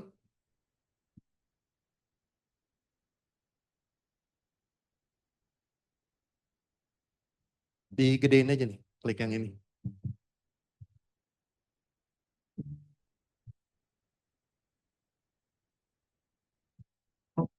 Ketika orang berbicara tentang merek Nike, apa yang ada dalam pikiran kamu? Simple, just do it. Ketika orang berbicara tentang merek Adidas, apa yang ada dalam pikiran kamu? Yes, impossible is nothing. Sekarang, ketika orang mulai bercerita tentang kamu, apa yang mereka pikirkan? Apakah mereka berpikir kamu sebagai seorang pemenang atau seorang pecundang? Atau mereka berpikir kamu sebagai seorang pejuang? Atau kamu orang dengan segudang alasan? Apa yang mereka pandang tentang kamu? Bukan tentang pencitraan yang kamu bangun dalam sekejap. Apa yang orang lain lihat tentang kamu? Tentunya proses yang sudah kamu bangun setiap hari. Proses yang tidak pernah tampak oleh orang-orang. Tidak ada kejayaan dibangun hanya dalam satu malam. Kejayaan berawal dari komitmen. Bukan komitmen saat semuanya berjalan dengan baik. Tapi komitmen untuk terus berjuang saat semuanya tidak sesuai dengan harapan kamu. Itu tidak mudah. Kalau komitmen muncul saat semua baik-baik saja, anak kecil pun bisa. Tapi level komitmen yang paling tinggi adalah saat semua orang mengatakan tidak mungkin dan kamu tetap berjuang dalam segala kemungkinan. Ketika kamu memiliki mimpi dan siap mewujudkan mimpi itu, jangan berharap impianmu bisa langsung terwujud. Saat kamu memiliki mimpi dan kamu mengerjakan mimpi itu, kehidupan akan menghukum kamu. Apakah kamu masih memiliki komitmen? Saat kamu berjalan mewujudkan mimpi itu, semua orang akan meninggalkanmu. Apakah kamu masih mau berkomitmen? Saat kamu mengejar mimpimu, kegagalan demi kegagalan, kerugian demi kerugian akan setia menemanimu. Apakah kamu masih setia dengan komitmen kamu? Kamu sudah sejauh ini. Kamu sudah berkorban terlalu banyak. Kalau kamu berhenti, sama aja kamu membuat orang-orang yang meremehkanmu menang dan kamu kalah. Mimpimu hanya tinggal mimpi, kawan. Jadi, kenapa harus berhenti hanya karena kegagalan sementara? Tidak ada jenderal besar di bumi ini yang tidak pernah kalah dalam pertempuran. Kenapa mereka dikenang? Bukan soal menang atau kalah, tapi mereka tetap bertempur dan tidak pernah keluar dari arena pertempuran. Kawan, sudah terlalu jauh kakimu melangkah. Jangan berpikir untuk berhenti. Sudah terlalu banyak uang yang kamu investasikan untuk perjuanganmu. Jangan berpikir untuk menyerah. Kamu sudah kehilangan terlalu banyak. Kehilangan waktu, kehilangan tenaga, kehilangan teman. Kamu sudah kehilangan terlalu banyak untuk berhenti sekarang. Jangan tangisi dan keluhkan hal itu. Rasa sakitmu harus dibayar sangat mahal. Kamu harus menerima hadiah yang indah dari proses yang sekarang kamu lagi jalani. Selesaikan apa yang sudah kamu mulai. Karena hakikat dari sebuah perjuangan bukan saat kamu memutuskan, tapi bagaimana kamu bisa setia mempertahankan apa yang sudah kamu putuskan sampai titik darah penghabisan. Kamu tidak boleh berhenti. Terlalu banyak yang sudah kamu korbankan. Kamu tidak boleh berhenti. Terlalu banyak keringat yang jatuh karena perjuanganmu. Kamu tidak boleh berhenti karena sudah terlalu banyak luka yang harus disembuhkan dengan sebuah kemenangan. Beri kesempatan pada dirimu untuk bangkit satu kali lagi. Bangun dan bangkit satu kali lagi. Saat orang-orang bertanya, kenapa kamu selalu semangat? Katakan pada mereka, bara itu masih tersemat dalam dadaku. Api itu masih bersemayam dalam diriku. Matahari ini dalam hatiku. Dan letupan itu siap meledak dalam duniaku. Karena mimpiku hari ini adalah kenyataan esok hari.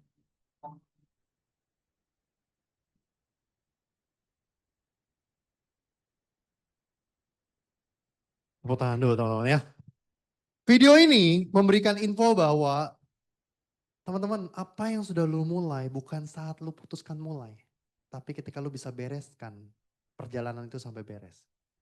Poinnya adalah, bisnis ini gak mudah sekali lagi gue bilang. Bisnis ini layak untuk diperjuangkan. Lu orang punya gerbong kereta yaitu Enrich Together. Mau bawa lu dari titik A menuju ke titik B teman-teman. Poinnya, contoh ya dari Jakarta mau ke Surabaya. Ini kereta jalan terus. Kalau lu duduk stay, lu duduk manis, lu dengerin semua leader lu nyampe gak di Surabaya? Nyampe teman-teman. Masalahnya terlalu banyak distraction yang datang. Datang nih ke Semarang, berhenti tuh kereta. Temen lu telepon, ada makanan enak di Semarang. Ada bisnis bagus nih di luar sini. Tanpa sadar lu keluar dari itu kereta. Banyak gak? Padahal kalau lu stay doang. Udah banyak lu lakukan. Diberesin dulu teman-teman. Sampai kereta itu nyampe di Surabaya. Menurut teman-teman, kapan waktu yang tepat? Kapan Anda siap deh? Pernah gak Anda siap? Gak pernah teman. Kalau kata gue mah, berhentilah bohongin diri sendiri. Gak pernah ada kata siap. Yang ada lu mulai dengan langkah-langkah kecil lu teman untuk mulai. Tepuk tangan buat teman-teman semuanya. Sekali lagi, mohon maaf bila ada salah kata teman-teman. Jika ingin sukses, lupakanlah alasan teman-teman. Jika ingin alasan, lupakanlah sukses. Selamat pagi. See you in Brussels and Amsterdam. Thank you. Applause yang luar biasa untuk pembicara kita. Kita buka 3 sesi pertanyaan, oke? Oke, silakan ada yang mau bertanya? 3 pertanyaan.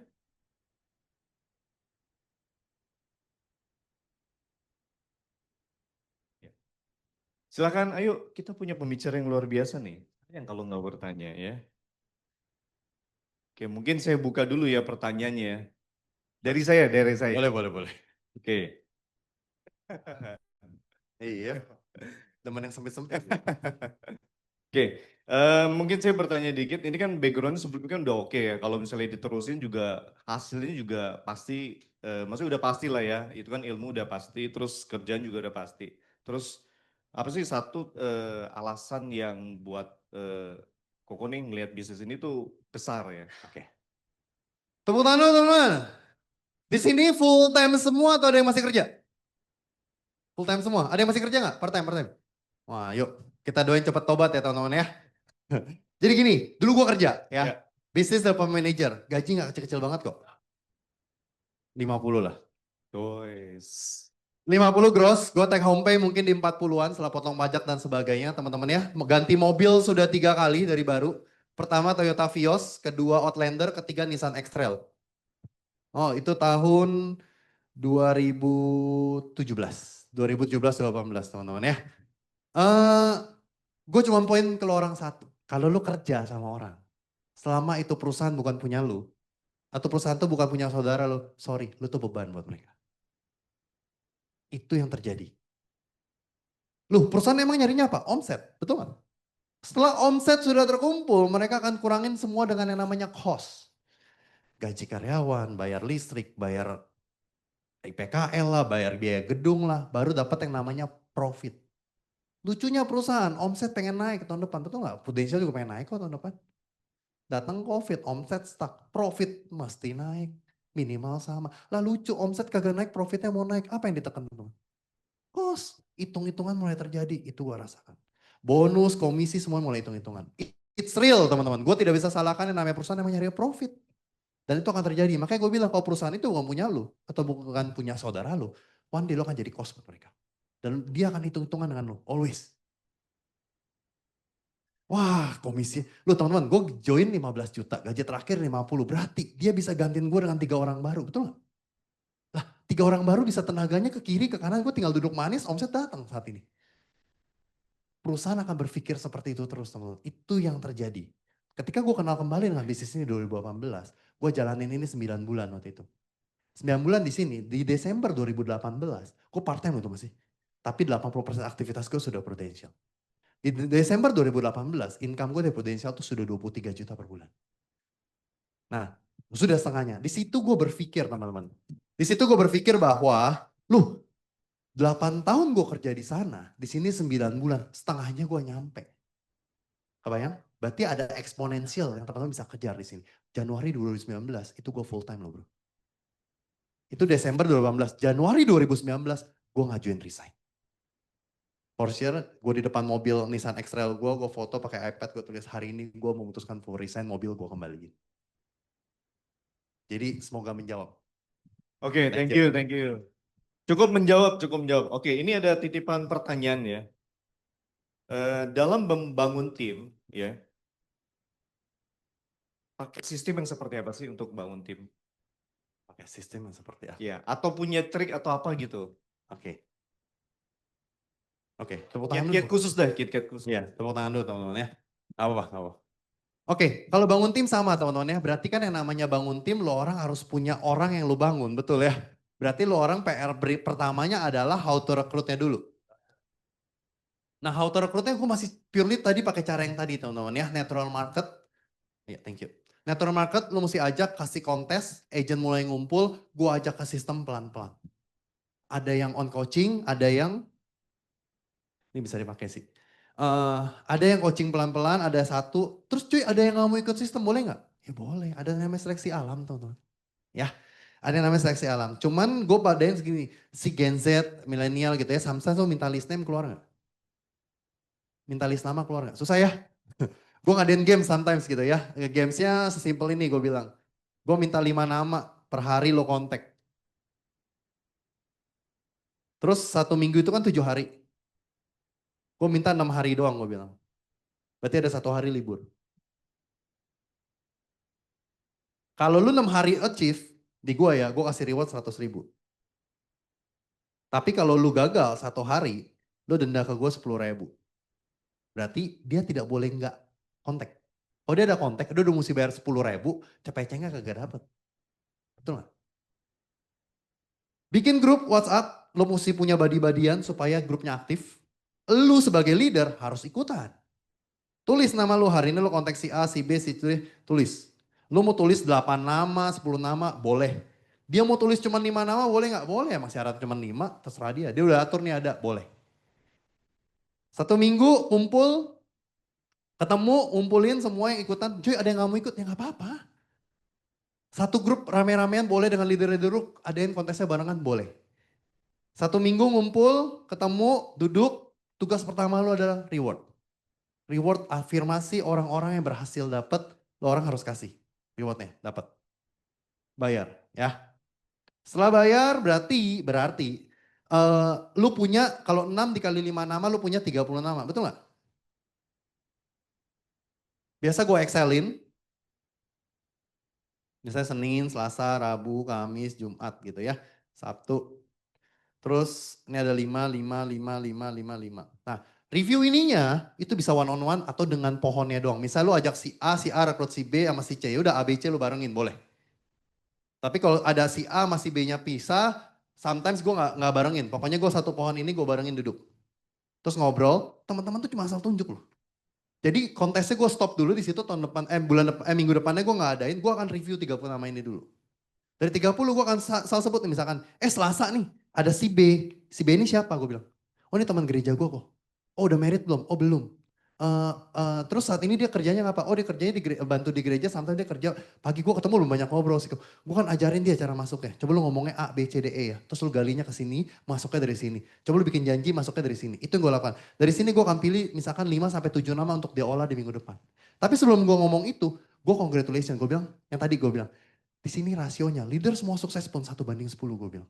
Lu udah punya 30 nama, congratulations. Ada 3 nama, ada 3 case kemungkinan peluang lo akan closing. Happy gak deh? Itu happy, itu afirmasi terus teman-teman ya. Afirmasi lagi bahwa akan ada 3 orang yang akan closing. Dari situ gue akan tunjuk untuk dia olah di minggu depan. Minggu depannya review, bahas lagi nama lain. Itu yang gue lakukan di awal untuk si tim mulai jalan pelan-pelan. Kebayang gak? Kebayang gak? Kok diem sih semua? Oke, nah itu di awal. Untuk setelah runningnya mulai dapet, class pertama misalkan mulai, Cuy emang sebelum ini masuk biasanya ada penetrasi nggak sebelum ini masuk? Biasanya closing pribadi. Itu gue juga arahkan. Supaya gue bilang ketika lu ketemu orang-orang ini, lu PD-nya sudah ada. Karena orang-orangnya bisa aja nanya, lu sendiri udah pakai belum? Gue bilang, oh iya ini kok, ini gue juga udah ngambil. Nggak mungkin gue infoin ke lu kalau gue sendiri nggak percaya. Gue believe gue udah pakai. Itu biasanya gue schedule-nya sama. Setelah itu biasa afirmasi gue adalah, lu mau gratis gak preminya? Same lah. Ketika lu gratis berarti lu cari 3-4 orang yang preminya mirip. Masuk ke kontes seperti ini. Masuk ke kontes seperti ini, ntar mulai roundingnya dapet. Dia punya premi sudah mulai gratis, API mulai ngumpul. API di berapa cuy? Mulai dikenalin bahwa di sini ada jenjang karir. Biasanya mereka tuh gak pusing. Gue sudah di angka 100-an ya, baru gue kenalin. Lu bisa naik kelas. Mulai bisnisnya kayak gimana. Itu yang gue lakukan sih.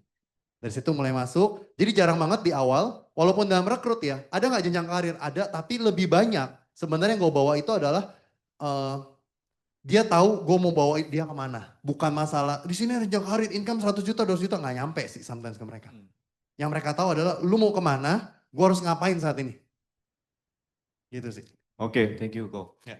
Dan ada satu lagi nih Ko. Ini kan kalau misalnya pada saat rekrut yang jadi agent ya Ko ya. Nah sekarang kan pada saat agent naik ke AAB, mereka kan itu kan jadi kayak ada punya dilema. Maksudnya dilemanya adalah gini, dia dulu tuh seller. Pada saat naik jadi AAB, itu dia jadi leader. Nah itu masih bingung tuh transisinya. Nah bagaimana Koko tuh nge-approach mereka itu biar nantinya itu langsung 1 tahun tuh bisa jadi AB.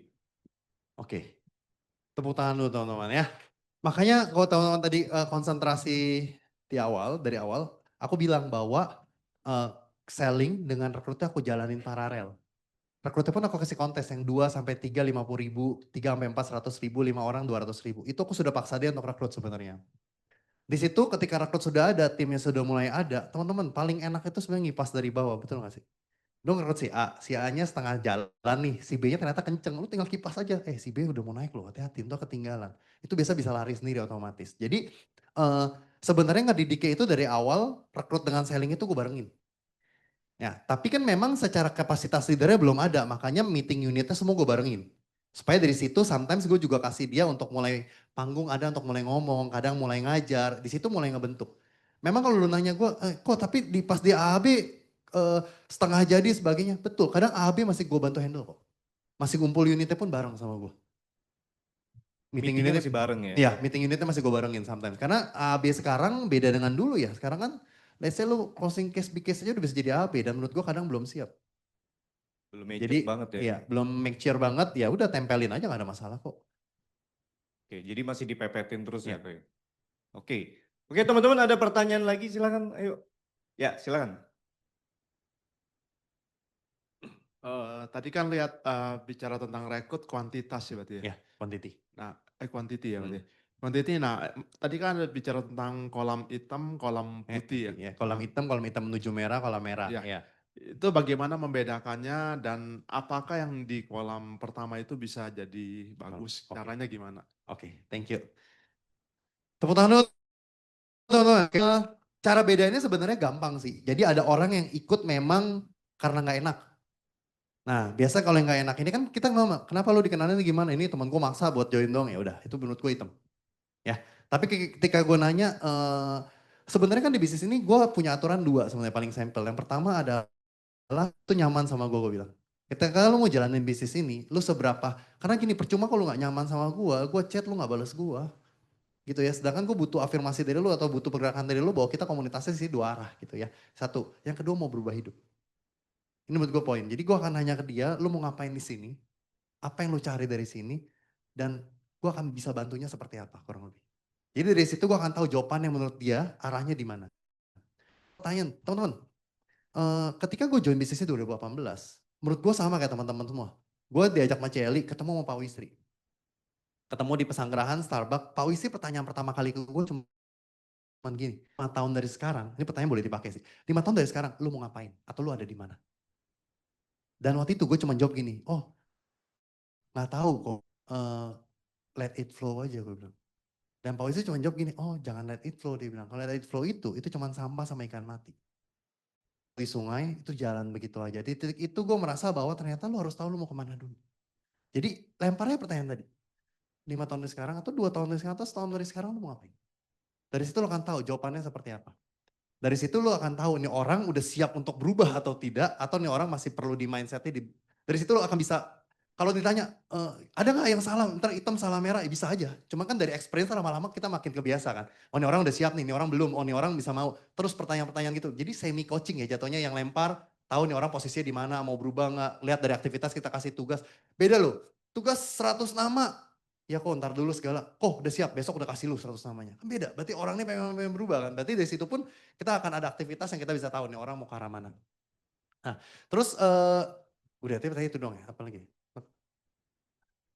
Udah ya, cukup menjawab nggak atau? Hitam bisa menjadi merah. Menurut gua bisa selama lu keep in touch dengan dia.